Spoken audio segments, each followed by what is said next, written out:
a cinematic experience on YouTube about personal development. Get your popcorn and let's go.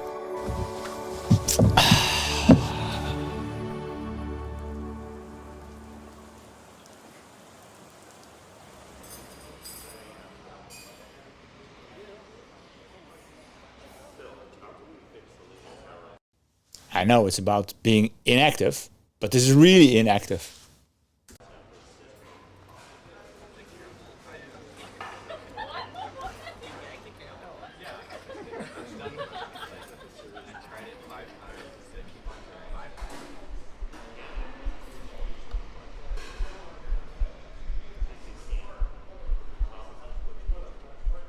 I had the feeling she was smiling at me, but it's the screen.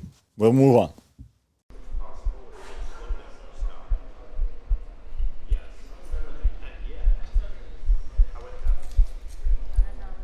Shall I call her? Shall I speak to her? Yes, no? What's more appealing? She or my phone? The stories on my phone, she?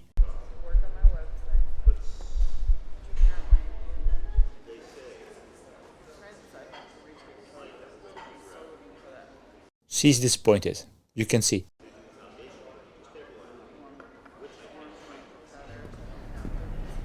I don't know what it is these days.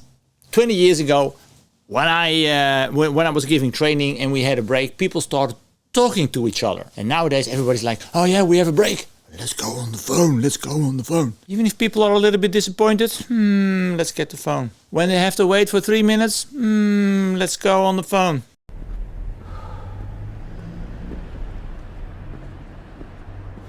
It's hard to take action. It's painful. Washing the dishes isn't fun.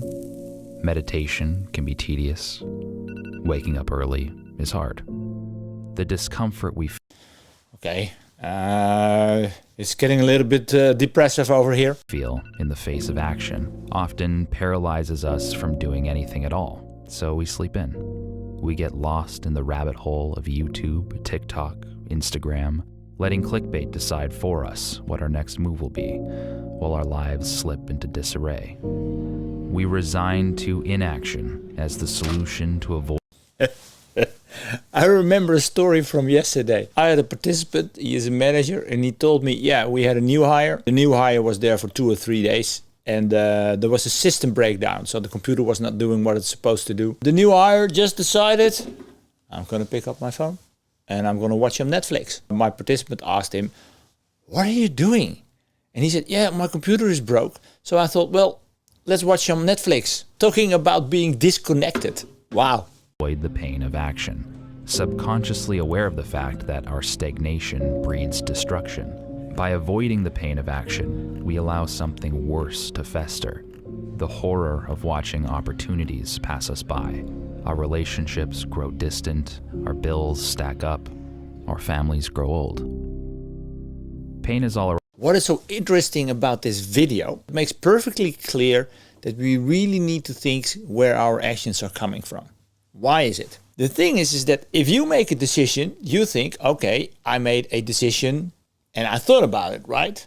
And that's probably not the case. Neuroscience nowadays tells us is that we make a decision, milliseconds later we get the reasons why we made that decision. To make it very simple, your beliefs basically make the decision for you. If you want to change something in your life, you should also think about what is it that I believe. So taking action is very complicated because first you need to believe in it. If you don't believe that you can become healthy, if you don't believe that you can lose weight, if you do not believe that you can make more money, you probably will not take inspired actions to do so. So forcing yourself to take these actions, that's very complicated. In this video, I'm going to say it also, but it also frustrates me because I'm saying to you, you need to start with the belief. But how do you do that? That's complicated, right? I understand. But it's really where you have to start. Around us. It's as much a part of life as death itself. No matter how impoverished or affluent your upbringing, pain is inescapable. It'll follow you wherever you go. I already mentioned that this video is a little bit depressing sometimes, but it's also true. So people say, yeah, you need to be in control, you need to be doing this. If we just could accept that life is chaos and we just need to figure out how we're going to deal with this chaos. It's unpredictable, it's not fair, it is chaos, that's how it is. The only thing you need to do is make sure you feel good and see how you can cope with this chaos. And this sobering reality leads many into nihilism and despair. But not everyone knows that there's another way to look at things. Pain can be bargained with. It takes from us, but it can also give back. It just depends on which pain we choose to embrace. It's a little bit from a commercial perspective over here. If you have pain, it makes you aware of the fact that you should act. So I just said to you, it's not so easy to change your beliefs. But if you are aware of the fact that you have some pain somewhere, it makes you also aware of the fact, it doesn't feel good, I feel pain, I need to do something. And pain helps you to make you aware of the fact that you should act. There are two types of pain, the pain of action and the pain of inaction. The pain of action is blunt, in your face, and forces you to grow.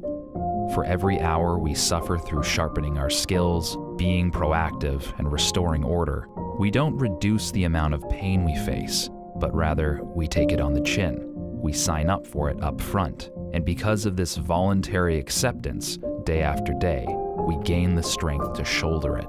By embracing pain instead of running from it, we are simultaneously transformed by it. We become... It is so true. And you see this guy running through the forest. That's probably not possible for everybody. Let me give you an example. You had a rough day. You go home. You're going to sit on the couch. You're going to prepare dinner. That could already be an action. That's very helpful. But then you had dinner. Perhaps you have a glass of wine. And then you feel like, I don't feel like doing anything anymore. I'm wasted. I don't want to do anything anymore. But it's 7 o'clock. And if you can force yourself, just go for a walk.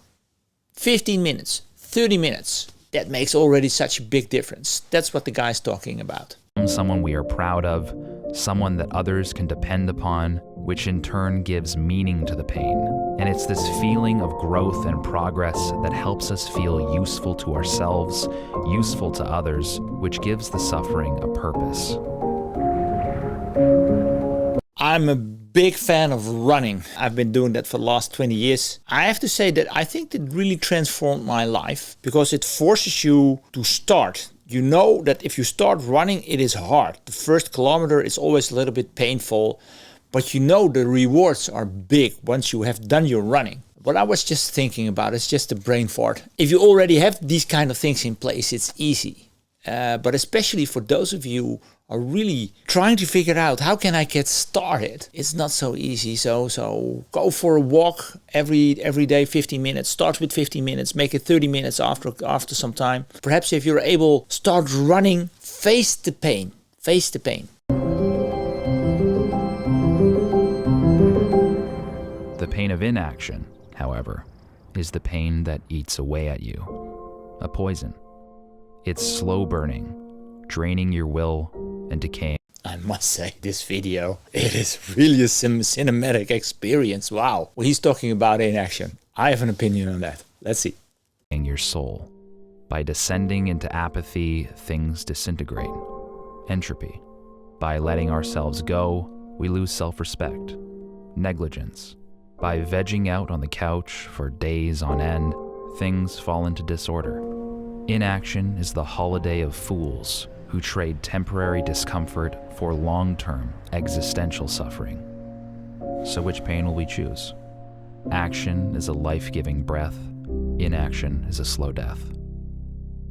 My translation to what happened to the guy. Inaction led to the circumstances that this beautiful girl just walked away. That pain, because he didn't take any action, is probably bigger than the pain of getting refused. But at least you've done something. I know for sure in this cinematic experience, if he walked through this lady and said, okay, can I buy you a cup of coffee, or would you like to do something, whatever he has in his mind, even if she would have said, no, I'm not interested, he could say to himself, at least I gave it a shot.